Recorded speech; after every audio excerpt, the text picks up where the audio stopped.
여러분 안녕하십니까? 6월 11일 수요일 뉴스데이 시작합니다. 국회를 통과한 내란 특검법과 김건희 여사 특검법, 최상병 특검법이 이재명 대통령의 재가로 공포됐습니다.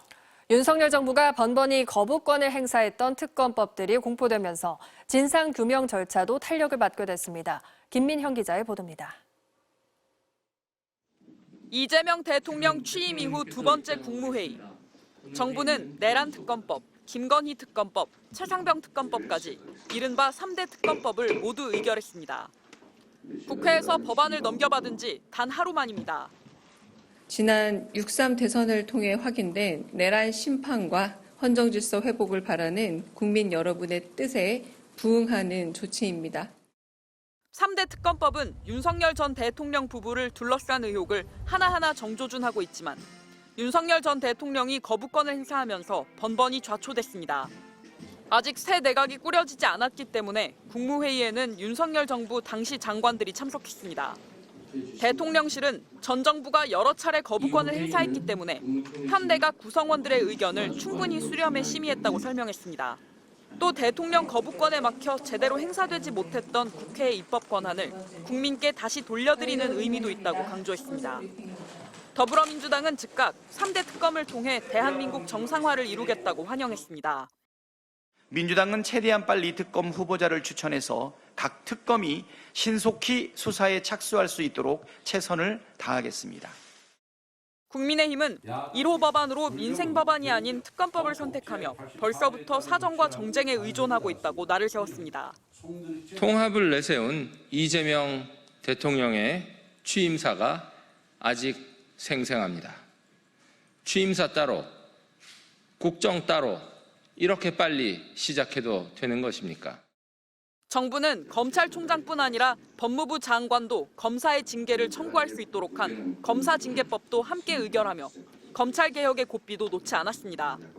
내란 종식을 약속했던 이재명 정부가 정권 초기 국정동력을 바탕으로 윤석열 정부 적폐청산에 속도를 내고 있습니다. MBC 뉴스 김민영입니다.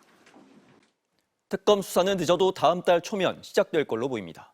특히 내란 특검은 기간이나 인력 면에서 역대 최대 규모입니다. 박솔립 기자입니다. 최상병 순직 사건 외압 의혹을 수사하고 있는 공수처가 대통령 기록관을 압수수색했습니다. 이른바 VIP 경로설이 제기된 2023년 7월 31일 국가안보실 회의 자료 등을 확보하기 위해서입니다. 특검 출범을 앞두고 막판 수사에 속도를 내고 있는 겁니다. 3대 특검법은 윤석열 전 대통령과 김건희 여사 부부를 둘러싼 의혹을 정조준하고 있습니다. 내란 특검은 계엄의 명분을 만들기 위해 북한과 충돌을 일부러 유도한 것 아니냐는 외환 유치 의혹까지 수사 항목을 11가지로 넓혔습니다. 한덕수, 최상목 등 국무위원들의 내란 가담 의혹, 태혁 장군인 노상원 전 사령관의 계엄 전 과정 개입 의혹, 계엄 이튿날 김주현, 박성재, 이상민, 이완규, 법조 4인방의 안가 모임 의혹, 언론사 단전 단수 의혹 등 규명해야 할 게 많습니다. 김건희 특검은 새 특검 가운데 수사 범위가 16개로 가장 많습니다. 도이치모터스 주가 조작 연루 의혹, 명태균 씨와 연관된 공천 개입 의혹, 건진법사를 통한 샤넬백과 그라프 목걸이 수수 의혹, 서울 양평고속도로 노선 변경 특혜 의혹 등입니다. 특검 임명까지 내란과 김건희 특검은 넉넉 잡아 11일, 최상병 특검은 12일 걸립니다. 하지만 속도를 내면 나흘만 해도 가능해 이르면 이번 주 토요일 14일 특검 임명도 가능합니다.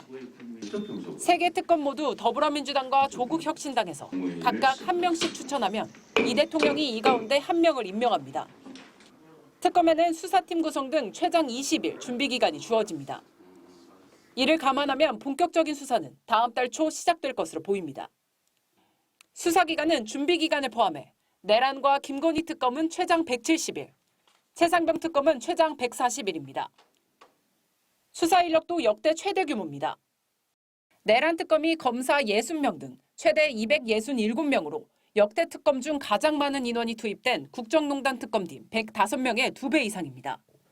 김건희 특검은 205명, 최상병 특검은 105명까지 인력을 가동할 수 있습니다. MBC 뉴스 박솔립입니다.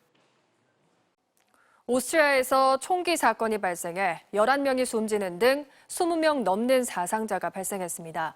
구체적인 범행 동기는 아직 확인되지 않았는데 오스트리아 역사상 최악의 사고라는 평가가 나옵니다. 김민찬 특파원이 보도합니다. 오스트리아 제2의 도시 그라츠에 있는 한 고등학교. 복도엔 무장한 경찰들이 곳곳에 배치돼 있고 학생들은 긴급히 학교를 빠져나옵니다. 교실에서 총격 사건이 벌어진 건 현지 시간 10일 오전 10시쯤. 현재까지 학생과 선생님, 용의자 1명 등 최소 10명이 숨졌다고 오스트리아 당국은 밝혔습니다. 부상자도 12명이나 됐는데 이 중 상당수는 위중한 상태인 것으로 전해졌습니다. Durch diese unfassbare Tat wurden 9 Menschen plötzlich aus ihrem Leben gerissen. Es gibt keine Worte, den Schmerz, die Fassungslosigkeit. 용의자는 오스트리아 국적의 21살 남성. 사건이 벌어진 학교에 다녔지만 졸업까지는 안 한 것으로 확인됐습니다. 경찰은 총기 면허증을 보유한 용의자가 범행에 권총과 산탄총 등을 사용했다고 밝혔습니다. 특히 용의자는 교실 2곳에서 총을 쐈는데 이 중 한 곳은 용의자가 과거 수업을 받던 교실로 전해졌습니다. 경찰은 용의자가 전과가 없고 단독 범행이라고 밝혔습니다. 구체적인 범행 동기에 대해 경찰이 조사를 시작한 가운데 외신들은 용의자가 스스로를 괴롭힘의 피해자라 생각했다고 전했습니다. 오스트리아는 유럽 국가들 가운데 비교적 총기 소지가 자유로운 곳으로 꼽힙니다. BBC는 오스트리아 인구 100명당 총기 30정이 보급됐다는 연구 결과도 보도했습니다. 앞서 2020년에는 오스트리아 수도 빈에서 총기 난사 사건으로 4명이 사망하고 22명이 다치기도 했습니다. 베를린에서 MBC 뉴스 김민찬입니다.